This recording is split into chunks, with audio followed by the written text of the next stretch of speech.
a real quick video on vacuum. So right now, you see this big drop? So this is where I started it from, and I turned it on. It was already under vacuum, and you can see the vacuum fall. There's 7,000 microns, and then you see it rapidly falling because I have it out of one hose, just one hose, and it's going around right to here, and it goes through, and these are dryers, desiccant material, and they're contaminated and they're used. And then it's going up through this hose. Look at all this hose. This all reduces the amount of time. Then it goes into this manifold. Through the manifold, here's my vacuum gauge right there. See if you can see that. That's the vacuum gauge. So that is the 552i going through the manifold.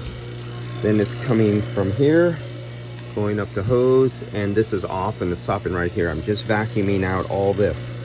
Well, what you see here, well, you see this drop, and did you see this plateau right here? It's just like leveled off, and you can see that's like right at, see if I can, oh, what happened? Okay, there it goes. So it's right around 2,000 microns, right about there, because there's 2,500. So it's right about a little over 2,500. And it was not going down anymore. Then if you look really carefully, you could see where it starts going back up. That is where I shut off the vacuum. So what I did was I came over here and I shut off the vacuum, wait a minute, right here, and I shut off the vacuum so you could see the pressure decay of all the contamination of moisture coming out and raising the pressure. And you can see it decayed all the way up to here and it plateaued.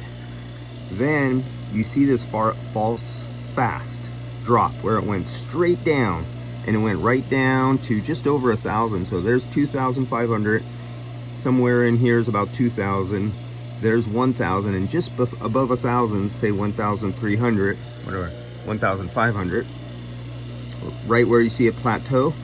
That drop happened because I removed this little hose. So this is a little 36-inch piece of hose right here. And this hose was located between the True Blue hose, and it was attached right to the True Blue hose, and the other side of it was attached to this connector. Just that hose literally stopped the vacuum from pulling any farther down than this right here. And then once the hose was removed and the True Blue hose was put on and that valve was opened up, you can see the immediate drastic drop to this level, and now it's at its vapor pressure point where it has to evaporate off any of the moisture and contaminants that's located in the system before it can drop anymore. So it'll stay stagnant right here for a few hours because of the amount of moisture contaminants, and then it will start dropping off. But this was caused from here to here, was literally caused by this hose right here. That was it. See you guys later.